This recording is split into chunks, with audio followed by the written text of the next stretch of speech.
This, are they coming out of this cistern? They are not coming out of the basin at all, nor are they... I mean, they're swarming around the base of it, but they're not climbing up into the basin, so they're neither going into it nor out of it. The basin Where did they come from? They came up out of the hundreds and hundreds of holes into the stone floor of the room. So they kind of welled up out of the floor of the room, but they are not coming out of the basin, nor are they climbing it. Probably a terrible idea, but I feel like I want to try to get the high ground, even though that thing is rimmed with the teeth. Oh, God, no, that's a bad idea. You could probably climb it.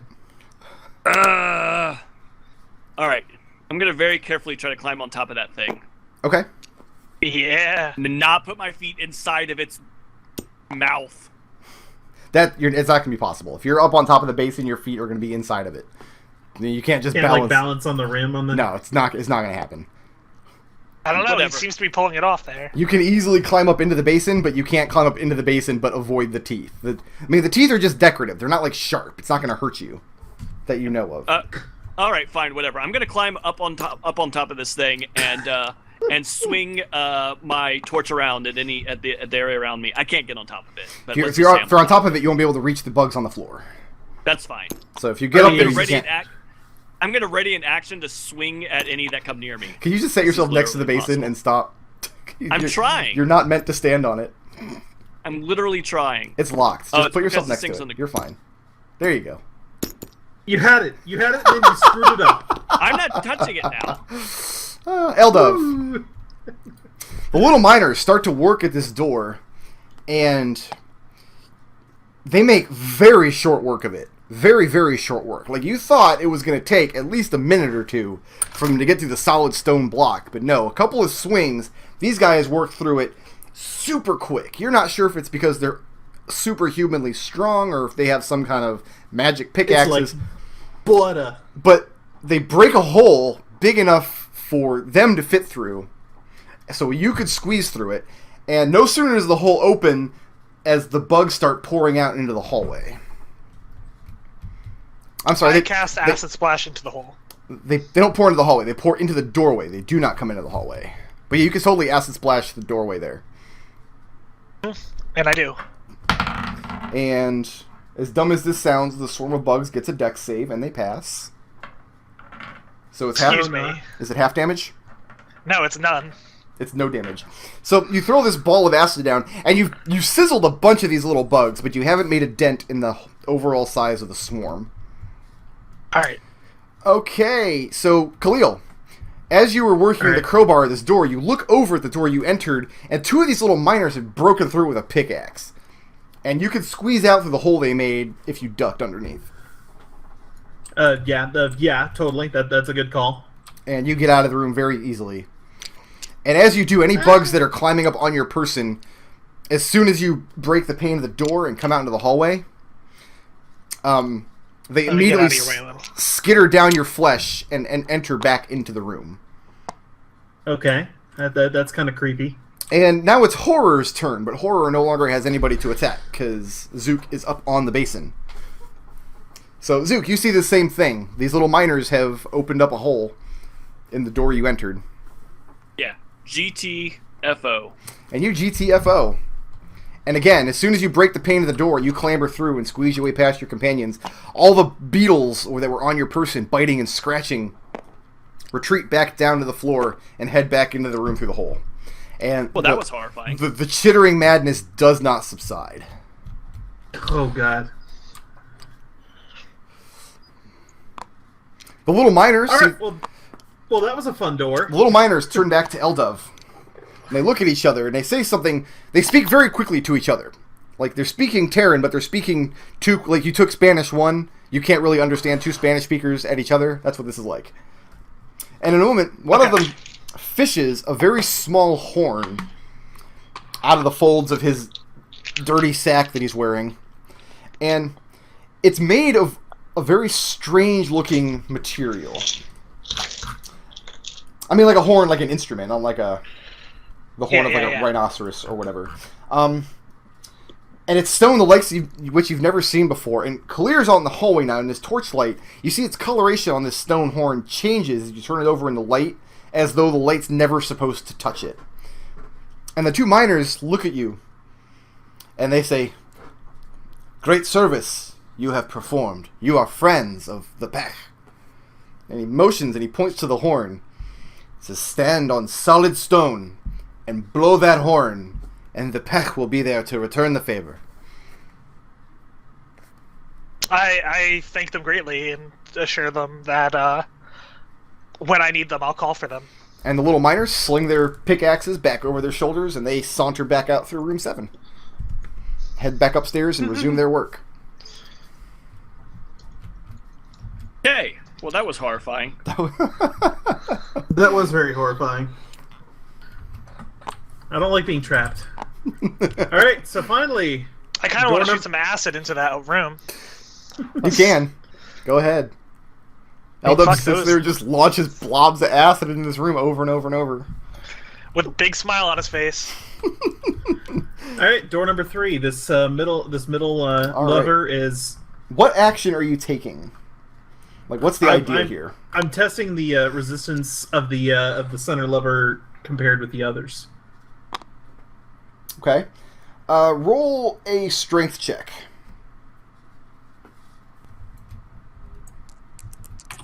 Just straight strength. Let's see, 15 plus 2, or 3 is 18. You feel a little bit of give in the rod, but it's not a downward give. It's not like, oh, this was stuck and I've pulled it free. It feels like your hand slipped, like clockwise a little bit. Like it's got rotational give. Alright, I'll rotate. Can I rotate? Can I rotate it left and right? You continue to screw it clockwise, and as you do, it loosens, and eventually it pulls free of the wall, and you're holding it in your hand. Wait, clockwise? I thought it was righty-tighty, lefty-loosey. No, this is clockwise. You're dealing with ancient Egyptian witch kings here, yo. Alright. These Screw people it do back not in. understand. Alright, and so then it's throw metric then. Now, Alright, so it's metric But looking then. into the hole, you see that it was rotated into a groove, and there's a second groove underneath it that would point it downward. I'll move it to that second groove and test that one. And you stick it in the second groove, and you rotate it to the left, and eventually it holds fast, and the door slams down with the 4 loud crashes. And you're now looking into room number 8. God, Righty-tighty, lefty-loosey, huh? you guys just cannot get enough of my fucking mummies. I love you so much. Oh, look who's standing right in the line of fire to launch Mummies fireball. for days, yo. Wait, 1 second. Let So, me make no. this more accurate then. Well, you don't have a chance to move. I'm going to read you the room description. No, he's rotating Mega Man So's arm cannons pointing down the hallway. Oh, gotcha. You think you're fighting Pharaoh Man. That works. You look, the mummy, there is definitely a mummy at the far wall of this room, but it's bound to the wall with strong bronze chains around its neck, wrists, and ankles. But rather than like lolling forward like you would expect, like a dead body to against the chains, it holds its head aloft like it's looking out the door, and its mouth is slightly open. And its limbs are not hanging limp at its body. They're hanging like unnaturally in the air, as though the body is straining against the chains. But it's not moving. Eldove has learned his fucking lesson. Are you intelligent? You see 3 recesses that have been hacked into the mummy's, into the cadaver, into the front of it. One in its sternum, one in its gut, and one in its pelvis. Oh. Well, we've got these jars. You do have the jars. Oh, yeah. Let's do the obvious thing. Yeah. Let's go help out some mummy. What is the You guys are obvious welcome thing? to do that. We're gonna take the jars, or at least the one jar that's already opened, Okay. and plug this organ back into this mummy. Which jar goes where? What? You've only opened Kind one of of. them. The other 2 are still sealed with wax, and nobody's identified them in there. Nobody's tried except for, I think Khalil tried, but was not able to. No. All right, I'll attempt to identify the organ in there, in the Hey, open one. Make a medicine check. This is a bad idea. That'd be Nah, that's fun. fine. That's fine. I need a DC 12. You rolled an 11. Did you get a plus to your medicine? Which is medicine? Yes, I do. Cool. The one that you're holding in this jar are sex organs. These you are can go put those in. these are the Ghibli bits, or were at one time. The dingle dingle. The dingle dangle. Java update. Eldove, Lick my nuts.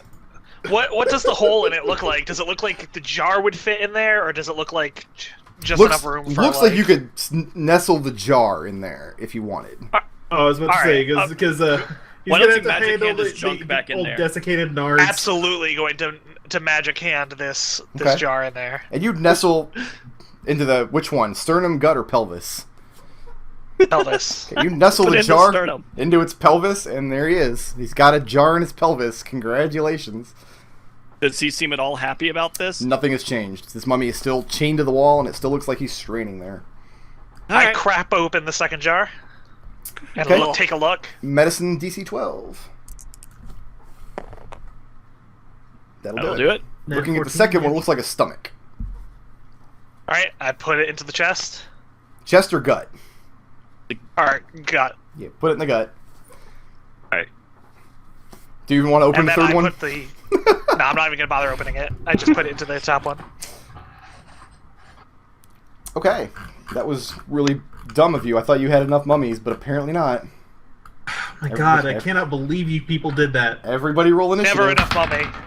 Wait, No. really? Just kidding. The mummy immediately starts moving, and it exhales a pained breath, and sand comes out of its mouth. And as soon as this happens, the mummy and all three of the jars crumble. The chains go slack, fall against the wall. And where the mummy stood a moment ago, you see the ghostly visage of one of the old forgotten witch kings standing towering in its place. It says nothing, but it regards you. Friendly. It seems to know you're the ones that freed it. And it holds its hand out to you, Eldove. I move over to it then. Okay? Yeah, it's holding his hand out like he's offering you something. I take whatever it's in its hand. He drops into your hand 4 gold coins. And the gold coins are not any minting you've seen since you've, like, ever. And you've dealt with trade all your life. These gold coins are something ancient and unknown. And after they fall into your hand, the Mummy King nods, satisfied, and then his ghost evaporates up through the ceiling. Wait, should we go sit in the chair? And there is no response. God damn it. I say, Captain didn't come with us, we make him sit in the chair. He'll probably enjoy whatever happens to him. Probably. Oh yeah, no, we totally need to bring him back here. This was a fun place. Fun!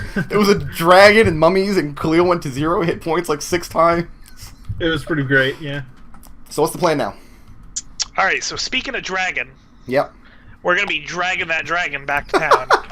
Now, All right, this Make is... the prisoner do it. the prisoner's bound. He's not... But you can bind his hands behind his back and make him do the dragging. But he can't do it himself. The dragon is huge. I mean, it's not so huge you can't move it, but I'm going to say it's going to take the concentrated effort of 3 of you to move it back. I mean, I don't mind helping, but I am tiny. I'm noble. I mean, you can absolutely get it through here, but it's going to take 3 of you, and I'm counting the prisoner. Fred says you he's counting willing... Fred? Yeah, Fred says he's willing to help. He says bringing that dragon back would be a great story.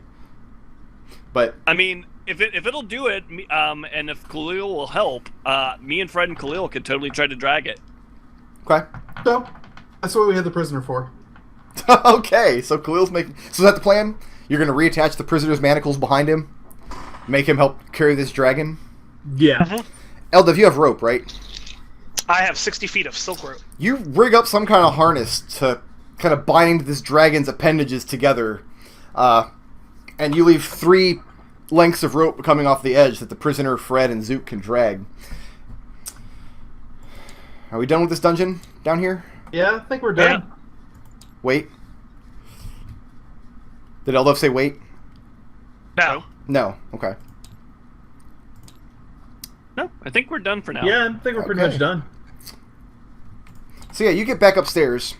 By the time you get back into the large room, all the holes are filled and there is no more trace of the little miners. I think that I was know nice what of they them. were trying to seal up. Yeah. Those guys were awesome. Yeah, I like those little guys. I hope we run into them again. By the way, Eldove, because you failed that check earlier, they were talking about the blue dragon below because you botched the save. That's why it sounded to your ears like a slur against gold dragons. You heard them saying fucking dragons, and then you're like, wait, what? Excuse me. But no, they were Hey, not that saying guy- anything bad against you. And then you got mad at that guy, and he gave you his pretty rock to make amends. Oh, No. listen, I put the pretty rock on my inventory. Like, I got that pretty rock now. But you had to bully a little earth miner to get it. Hey, whatever, we're So, is that- pros now. Are we done with this dungeon where you're going to drag the carcass back to town? Dragon. Yeah. Yeah. So Okay. we got the treasure and the carcass, and I got magic chains. That's basically what we accomplished today. Oh, and we did the thing for the people. You guys found all 4 of the magic items that I hid in this dungeon. Good job. Yay. Wait, what number was that? There was 4 of them. There was the horn, the amulet, the ruby, and the coins. Okay, cool. Nice. Identify spell is, I think it was 100 gold to cast because it requires a diamond of some nature. If you want to get this stuff identified back in Kiska. Yeah. We'll take that out of the treasure. Everyone's fine with that, right? Oh, yeah. Is Khalil fine with These that? are definitely... Yeah. Sure. I'm sorry, it's 150 to cast Identify, because it's 100 because the material component for the spell, then 50 to hire the mage to do it. So 150 for each item you want identified. So go ahead, guys, give yourself a level. We kind of already figured out that what the ruby did. Yeah, you don't have to identify. You don't have the physical ruby anymore anyway. So I'm gonna go ahead and get Kiska back out. Why don't you guys all Okay, give so yourself a 450 level? gold. Here's what I'm thinking. I'm pretty sure I can convince Captain Terran to pay this 450 gold. So wait, you want to wait? You want to wait until next week, or you just want Oh to take no, it as no, read? no! I will take it. I will pay this with our treasure for now, but I think I can get him to pay us back. That's probably true. And just to be clear, there's one of those coins for each of you, for Eldove, Khalil, Zook, and Fred. Hmm. One of those So- fancy, super old-ass coins. And you guys march back to Kiska. As you get closer and closer, the prisoner, he's exhausted, he's injured, he's doing heavy lifting. As he gets closer and closer, he starts to bargain with you. And he says, the lot of you are hunting Gendred, am I right? You don't want to be caught unawares. I can help you. I can help you fight him. I know things about him and how he operates. If you don't turn me over to the Jal, I can help you. Find a place to hide me. Don't take me straight back to the palace.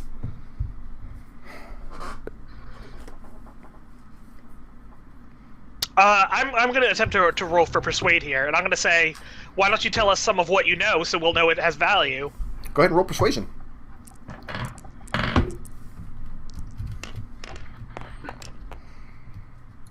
Okay, I'm going to roll that again. Why? What are you using to re-roll it? That is pretty cocked, So actually. it's right on the edge. That's a 6. Come on. It's Look at right on the. that. If you want to Look call at that a that. 6, okay, I'm fine with that. What were you trying to okay. persuade him of? That he should tell us some of what he knows, and that's a 13. Okay, well, you beat his 12 on his insight. So, and he regards you for a moment. And he says, so I have your word then that you'll spare me. I didn't say that. I said, would you tell us some of what you know, and if we find it valuable, then perhaps then we can talk about He keeping drops you from the Y'all. he drops his part of the rope. And he turns to Khalil. He says, I can show you. So undo the manacles and I can show you what I know. Draw my sword. Okay? Yeah, show us what. What's the worst that can happen? We can fucking take this guy. You guys killed a dragon, okay? Oh, I know. Well, I'm drawing my sword 'cause in case he decides to to fucking bugger off, then I'm going to cut him down. Oh no, I got my bow out. Oh, and just to be clear, he had to roll an insight check, and the reason he had to roll that is because I'm not going to fucking let him go. I just want to know some of what he knows. All right, since I'm only doing this because the two of you seem to know who this necromancer guy is, and you might be able to get some info out of him. So He's bad I'll go news. You ahead. don't want him in town. I'll go ahead then. Okay, and you unlock his hands, and he rubs his wrists a little bit, and he kneels down. He starts to draw symbols in the sand. Said the necromancer, Gendrid, he taught us this alphabet. And I don't know if Eldove ever saw the book, but I know Zook has. So Zook, you remember the book that is in Terran's possession right now with the dancing runes, the book that can't be read. Yeah. He's drawing the same script in the sand.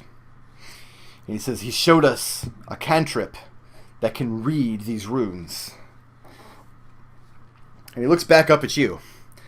He says, I know you have his book. You could deal great damage to him, but you need me, or else you can't read it. And he looks back at you, Eldove. He says, I will teach you this thing if you hide me from the Jal. And I'm going to go get a Pepsi, because I need some carbonation. So why don't you ladies talk amongst yourselves? And I'll be right back. So, I'm going to actually run and pee while he gets a Pepsi, but I absolutely think we should stash this guy on our boat, at least until we can get him to look at this book and teach us what he knows. Then we can give him to the authorities. Yeah, I think that's a good plan. No, you know what? If you guys weren't doing that, then Khalil was totally going to just sneak this guy off with or without your permission and turn him over to the authorities. Well, anywho, I gotta pee, but I'll be right back. Before Khalil, are there any weird languages that Khalil knows? Khalil knows Common, I think, and that's it. Common and I think Elven? No, you know Dwarven for some reason. Oh. Alright, well, I know Dwarven. Wait, why I'm does... going to... Now, hold on. Why does Khalil know Dwarven? I'm curious now. I think it was just like the first thing I closed my eyes and then just picked one on. I'm gonna tell you what. I'm gonna make a ruling on this. It would make Okay. it would make perfect sense for Khalil to speak Elven, considering how big of an Elven population Kiska has. But if you're gonna keep Dwarven as his language, I want to know why. Like, how, and why did he learn Dwarven? Oh no, I'm totally cool with that. I didn't realize that until like. Yeah, like at character creation, I would let you have it sight unseen. But now that we know the backstory of the world a little bit, I'm gonna if you can come up with a good reason why he knows Dwarven, I'm all for it. But oh no, Elven is totally fine. Okay, yeah, we'll switch that to Elven then. But I mean, like, Eldove speaks Elven too, so Yeah. Yeah, so I'll say to him in Elven, we'll stash him on the ship, we'll find out what he knows, and then we'll turn him over. I'll hold you to that. And the Sandcloak gives no indication that he understood you. Oh, you Okay. know, Then we bring him in, we stash him onto the ship secretly. I mean, in the hustle and bustle of Low Harbor, plus all the people coming and going from the ship now, it's no problem. You get him down to the brig of the ship. I mean, I'm assuming that's where you stash him, in the brig. Yeah. And he walks yeah, in, he's absolutely. like, it smells like Dragonbone in here. Don't ask. Long story. So now you've got him in the brig of the ship. Alright, so, Did everybody no, tell level? us what... Is I that... have not leveled. No, I haven't leveled. Haven't leveled. No, Okay. I have not. I figured either. I'd deal with it after we finished. Now, most of what we're going to do with the prisoner, etc., is going to happen next session once we have Nick and Destel back. So there's not going to be any interrogate the prisoner this session. That's part of the next part of the storyline. Yeah, Can because I we- need to probably bugger off pretty soon. Can we do a quick, like, we interrogate the prisoner, so-and-so for whatever, but then we identify the shit? I'll tell you what, you can identify the shit, you can level. But if the next thing you want to do is interrogate the prisoner, then we're going to want the rest of the PCs for that. Okay, Yeah, why don't we let's just stash him? identify our shit and level. Okay. Okay. Everybody can go ahead and level, like I said. The first treasure that you all found was the Chitin's Ruby. A chitin is a kind of chain devil. It's pretty awesome. There's a whole city of them in Planescape. It's fucking terrifying. So you already added that cantrip to your sheet, right, Zook? My chains thing? Yeah, the chain you did. Chain whip, got it. So Oh, you yeah, got no, that that- already. The horn will function exactly like the peck described. If you're standing on solid stone, you can't be on grass, on sand, on dirt, on any kind of construction. If you're standing on solid natural stone and you blow it, then in a couple of rounds, some of these little miners will show up and offer you whatever assistance they can with your current situation. You also learn a little bit about the creatures themselves. They're extremely rare because usually they live very, very, very deep. So you come across them in the Underdark, but the Underdark's on the other side of the ocean. But they're called Pech, P-E-C-H, and they live way down in the Underdark. And apparently these ones were, for some reason, burrowing underneath the desert of Kiska and encountered this blue dragon and tried to flee from it. They got into a scrap. But you learn a little about these creatures, and their picks, when they swing them, first of all, they have granite skin. They can't be harmed by regular weapons. That's why the dragon wasn't able to kill them with a melee weapon. But their picks, they're not magical, but they wield them with such strength that they can move through earth at an astonishing speed. And if you get 5 of them together, they can cast a ritual within 1 round that casts the Wall of Earth spell. So that is the use That's of what these they were packs. doing earlier. That's Right. what they were doing before. Does the horn have one use, or is this like... After you blow it, whether or not you need the peck's assistance, they're going to arrive and it's going to crumble as soon as you use it. Okay. So, now, what the mage tells you, and he's very interested in these creatures. These are creatures of myth and legend, and he's had to pull resources from dwarven tomes that haven't been pulled off the shelf of the School of Senses in a generation. But he says if you're fighting a monster of stone, like a golem or a gargoyle or something made of stone, these peck can basically tear it apart. Okay. So that's the horn. Next, you identify the amulet. And he displays it to you using a lens that can see invisible objects. And when you look at it, the amulet itself is just naturally invisible. And it's covered, I said it had like a bumpy texture. The bumps are actually, it's covered in eyes of all makes and creatures and models, and they're all closed. Yeah. The amulet has 4 charges. It requires attunement. Somebody has to put it on and attune to it. But if you're attuned to it and you speak the command word, it will turn you invisible for 2d4 minutes.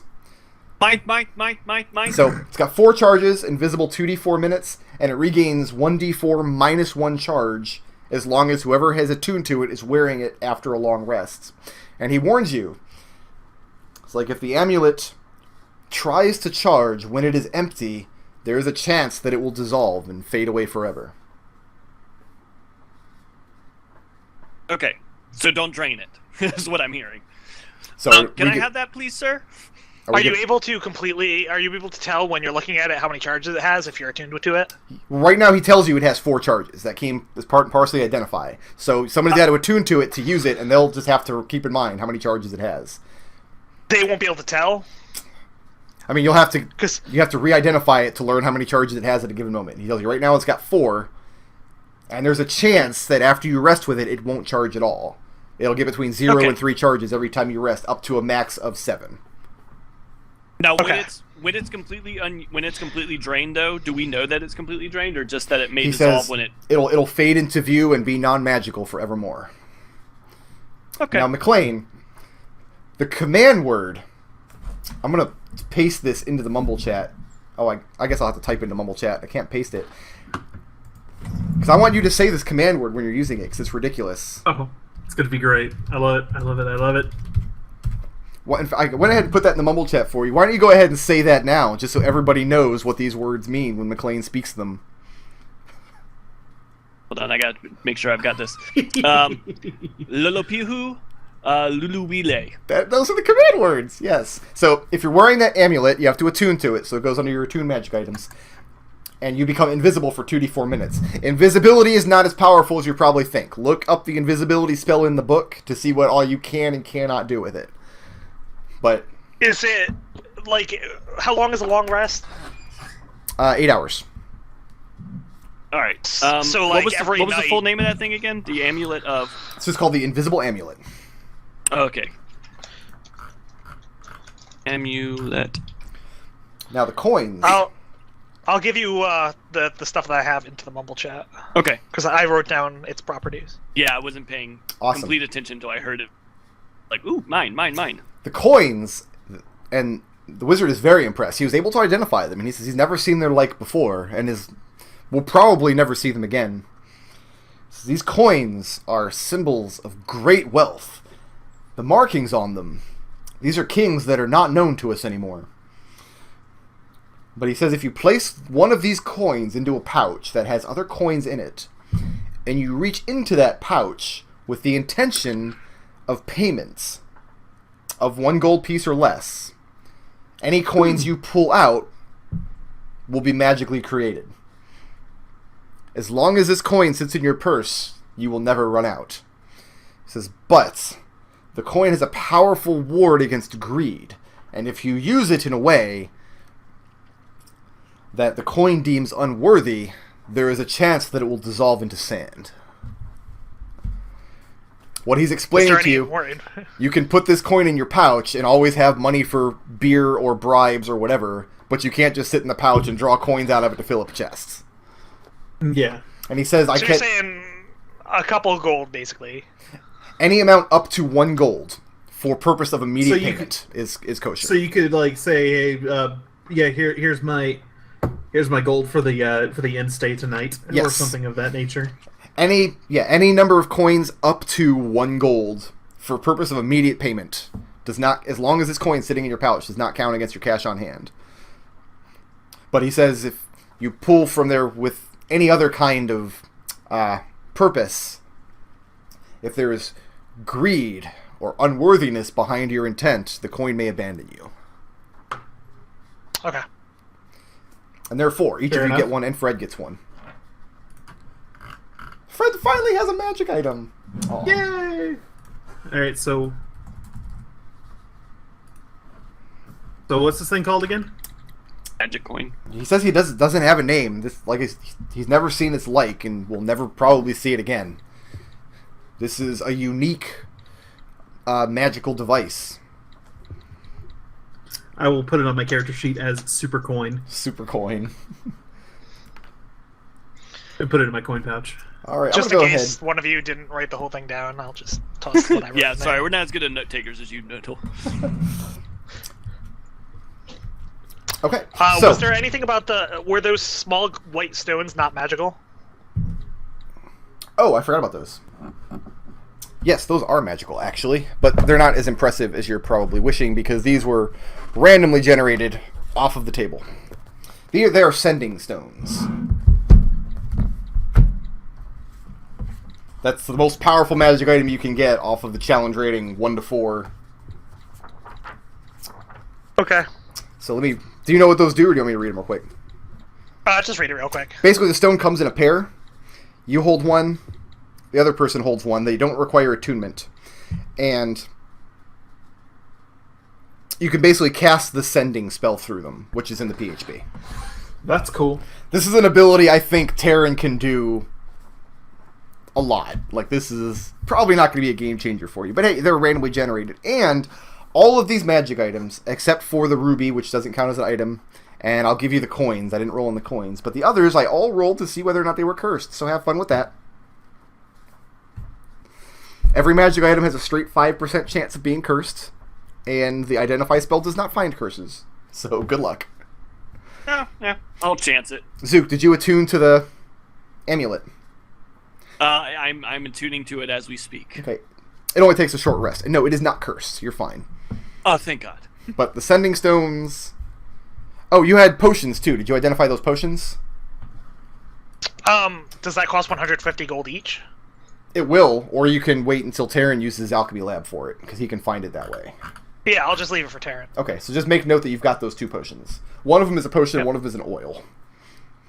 And that is all I have for the session, guys. So why don't you go ahead and level up. Thanks so much for coming out for my desert dungeon. This dungeon was a lot of fun to build. That was a lot of fun to play. Yeah. Yeah, it was I like good that. times. I feel like the desire to do something risky is going to come up literally every single session. Oh. So I am very happy with this choice. It wouldn't be fun otherwise. Come on. What happens if something is cursed? Pokey Dude asks. It depends on the nature of the curse. So we won't know until it actually happens. So, just to give a sense of like the state things are in, the construction on the ship is almost done. What do you guys tell your respective patrons about the prisoners and about the necromancer? We'll start with do Eldove. we get any money for the dragon? The what? The dragon. I'll have to figure it out next That we session. brought back as a trophy. So you did get something, but I'm not sure what. I'll have to figure out what.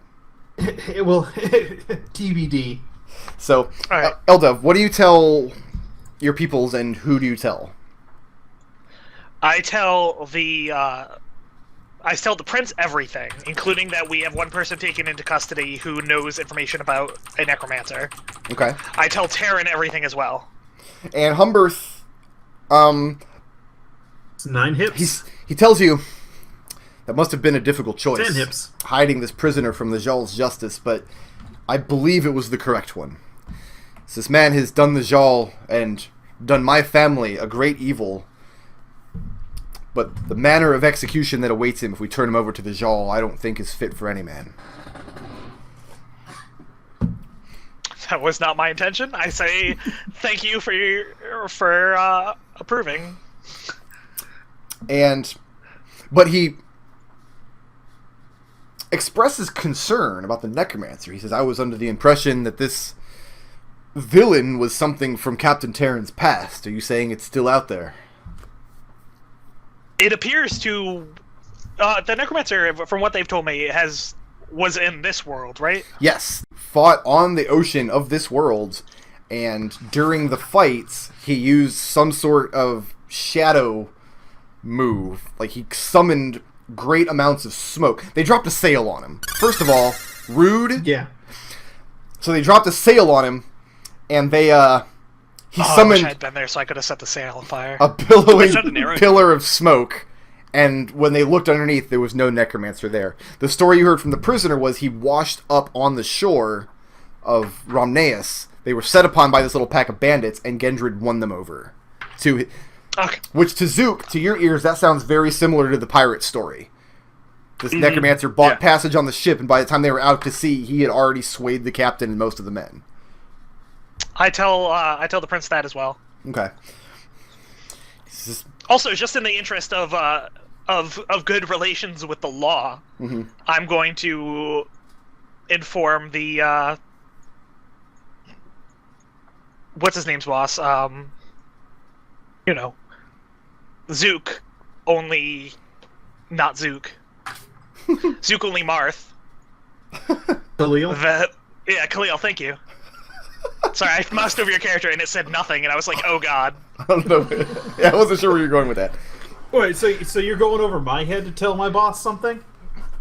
Rude. Your head, you're a guard. Oh, he's a guard Yeah. that is held in very high esteem by all of the Wall Watchers. I mean, yeah, he's a guard, he's a member of the Wall Watchers, but he's a level 3 fighter. That is above and beyond what most of the Wall Watchers are.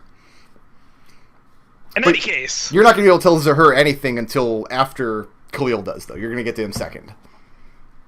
Oh, in that case, well, yeah, I probably know that too. Yeah, absolutely. So yeah, I'll just let him tell the story. Okay. Now, Khalil, what do you report Yeah. to Zahur? Well, first off, I'll give him the rundown of what we found out there. We found one in the desert already dead, and then one that we captured, and then the other one that perished in the battle. So you captured one of them. Yes, and I know I should have brought them to you, but But? the pirates might be pressing that prisoner for information. He looks very distressed at that mention, because that means, this is what you're telling me, is that instead of bringing this man to the justice, to face the Jarl's execution, You turn him over to a band of pirates in Low Harbor where I have no jurisdiction!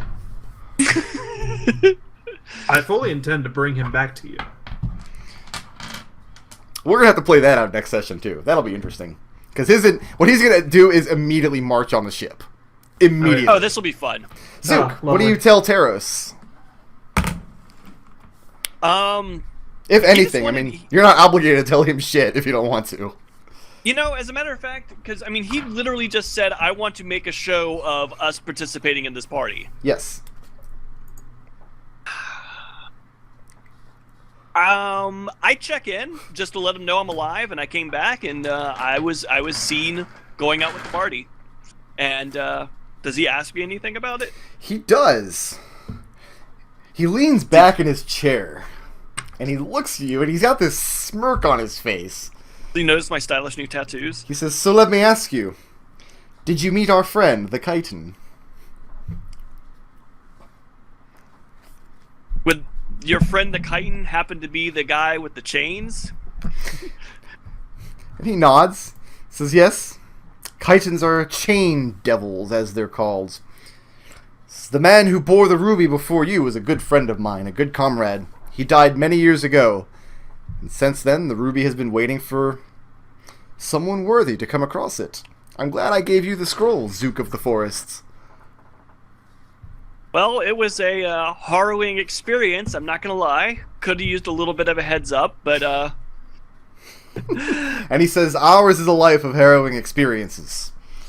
Oh, don't get me wrong. In retrospect, it was kind of fun, but... This guy's a dick. At that, he laughs. He says, I doubt that.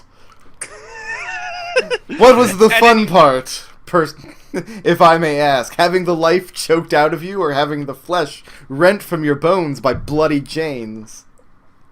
The part where I realized that I still got to live. He says, the best part of any excursion. I actually agree with you on that. At any rate, I made it there and back again. You A did. gnome's tail. A gnome's Womp, tail. womp, womp. And hey, if you want to sit here and drink, you don't even have to pay for it because you have your infinite money back now. You can just keep pulling one gold out over and over and over as long as you're paying for something. Oh, so here's the thing, though. Yeah. I'm not planning on paying for that anyway, because I'm telling everyone in the bar about how I killed a dragon. Which bar? The Noble's bar. Well, there's lots of there's lots of high class bars. You can go bar hopping all night. And Fred, he's putting his new magic coin through its paces. He is going to test the limits of what it considers greed immediately. I'm gonna stick with Fred for the night. Okay. Do I have to roll a charisma check to see if I pass out drunk before he does? No, that's fine. No, that's the end of the session. Did everybody level up? No. Okay. I'm still working on something here. Yeah, I can't focus on that and something else at the same time. I have a question for the group, actually. I get expertise, which gives me double proficiency at 2 more skills, which is kind of awesome. Thieves are great. Thieves, very good skills. They have to be skills you already have, though, correct? Right.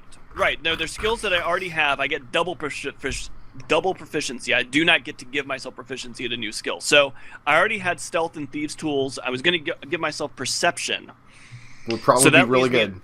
Yeah, that gives me a choice between acrobatics, deception, insight, or sleight of hand. I'm thinking I'm going to take acrobatics. Would probably also be really good. That's something so you I use can in be a a lot. tumbling fool. Use. I think acrobatics and perception are both excellent choices. Yes. All right.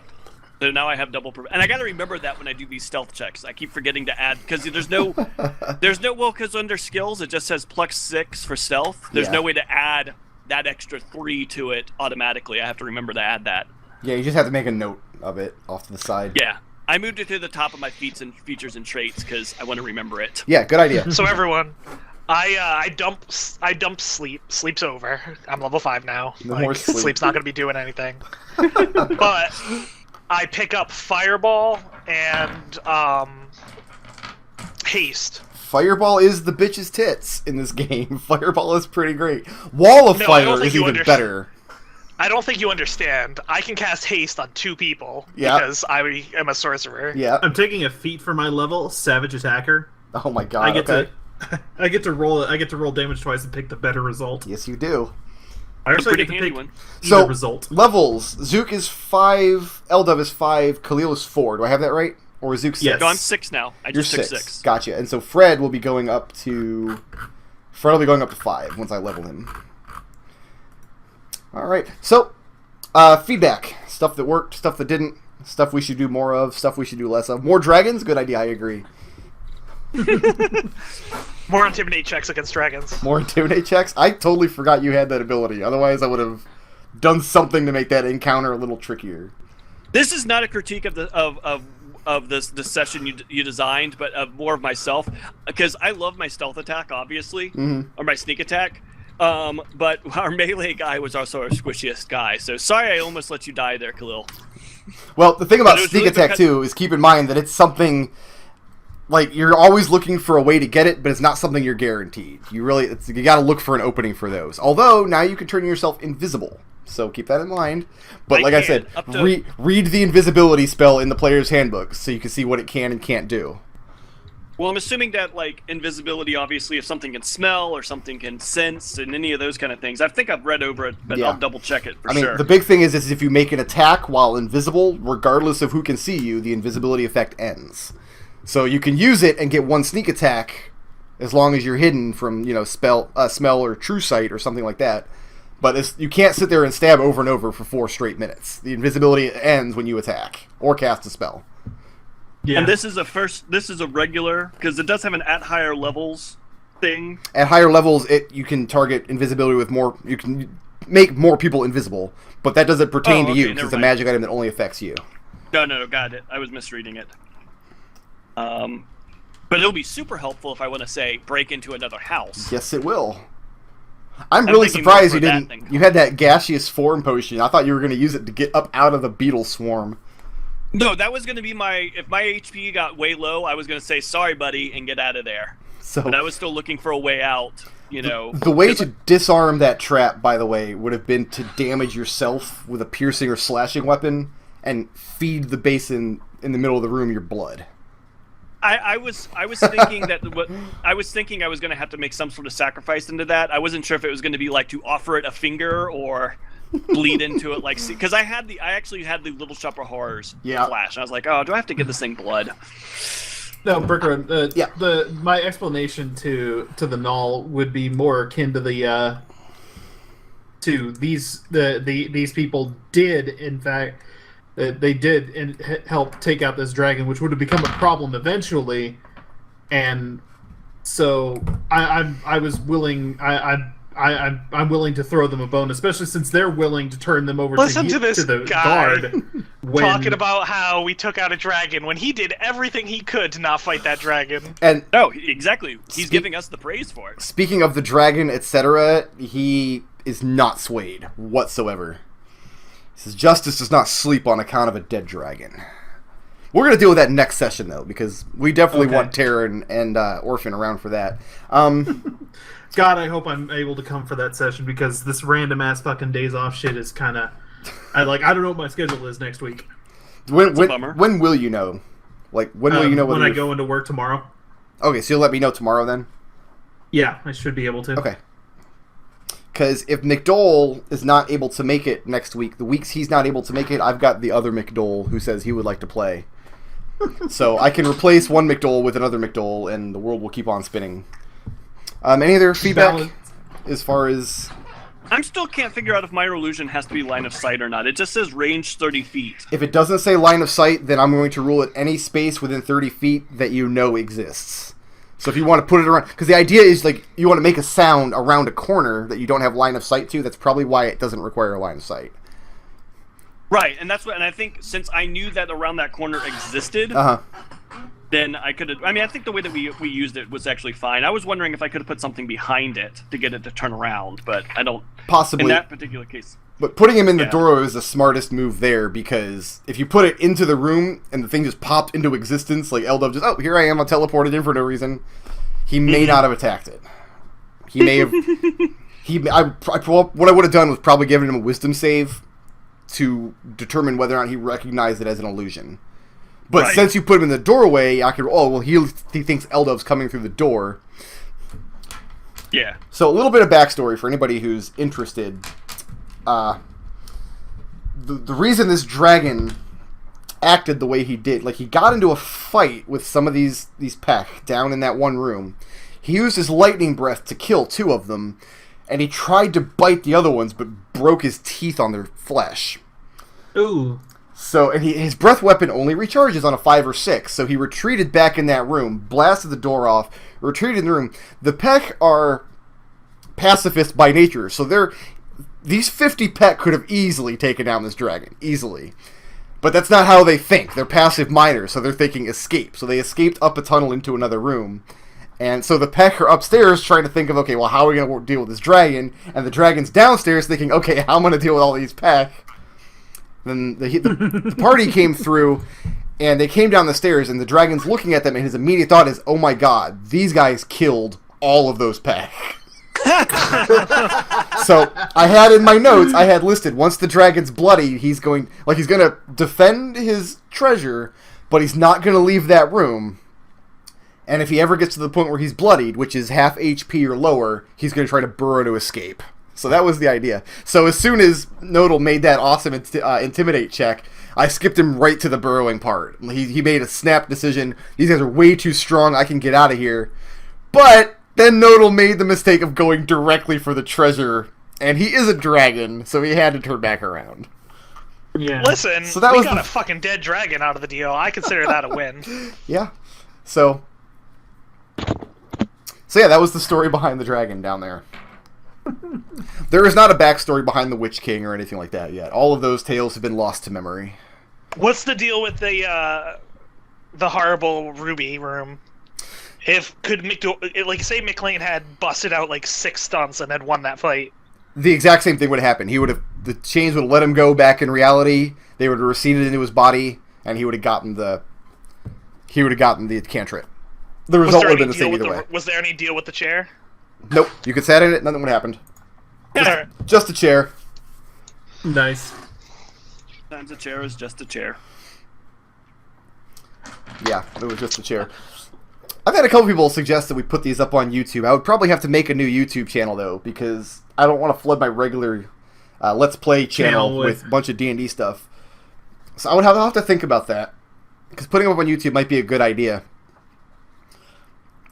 It would be some work on my end, though, because I don't like just putting 3-hour whatevers on YouTube. I don't know, I have to look into it. But that's a good idea, Festival, and you're not the first person to suggest that, because sometimes watching really long VODs on Twitch, people don't like them very much. It's like Twitch has a hard time with them sometimes. Yeah, I could see you like chopping this up into 20-minute or 20 or 30-minute sections and then uploading them to YouTube. So I let me realize just. my chain whip already is at level 2, so that's great. Well, it always counts. I mean, it scales up with level, yeah. I just want to give a quick shout out to all the new followers while we were playing D&D. Thurlikin, Andy Twit.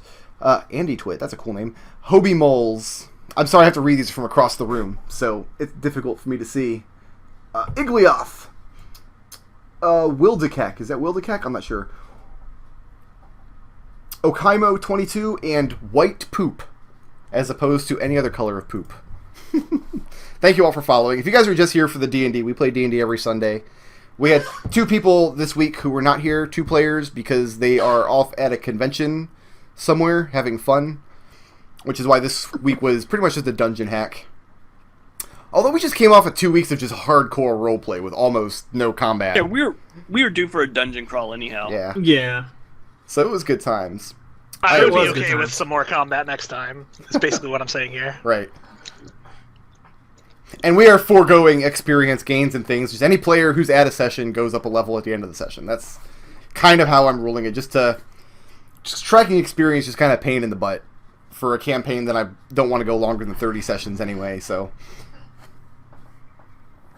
I do want to share the world map that I have uploaded, if I can get it somewhere, because it's pretty friggin' terrible. Load it into the tabletop and then. Yeah, that's the idea here, but I forget. Do you hate Imager? I think you hate Imager. Oh, you know what? I also hate my web host. My web host is being garbage. I didn't upload it to Imager.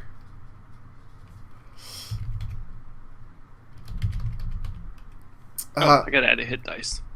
I am going to refill have to my upload hit it. Do I make my own maps? Yes and no. The map you're looking at right now, the map of Kiska, this is something I downloaded. I think I got this off fantasticmaps.com, which is a great site with just tons and tons of cool-looking maps. This is a city that I thought looked really cool, and I just kind of changed the coloration of it, and I made up the wards and stuff. The dungeon maps, I use random dungeon generators. There's a ton of them online, and they do really good work. And then I just load those into Photoshop and make whatever little changes I need to make to them.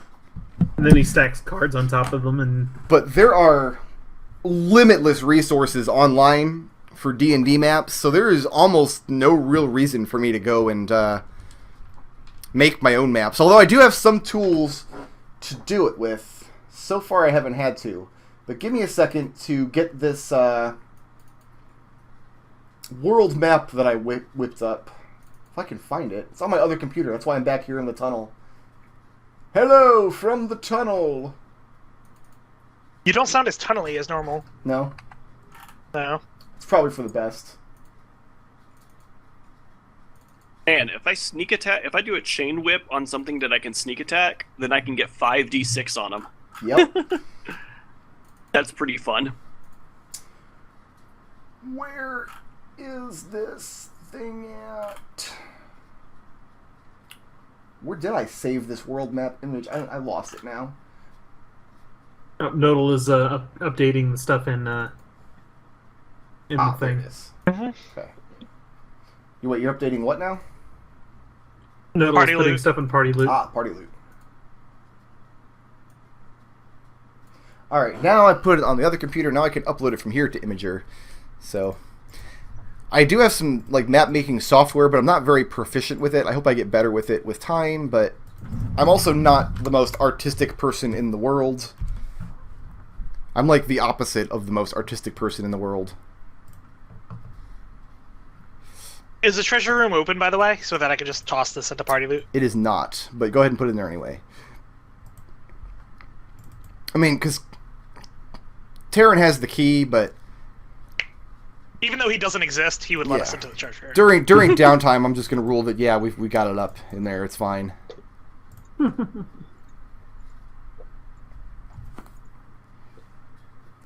Alright, so now I have this really awful world map. That's really empty because there's literally only 3 locations on it that the PCs have been to. But I'll load that up on the table now so people can see the awful world map that we have. I don't know, I'm proud That's of it. awful. Whatever. Shut up. Isn't Hordorfin trying to get a map from somewhere? There is Trennis, the known world. And this is basically where the campaign started, out in the open ocean somewhere. Then they had an adventure here at the Isles of Brax. Then they sailed over to Kiska, in the endless desert of Ramneus. And over here is Dunfoss, where Eldove and his prince are from. And that's as far of the world as we've designed, and as we go, I'll add more features to it, as we adventure in various directions.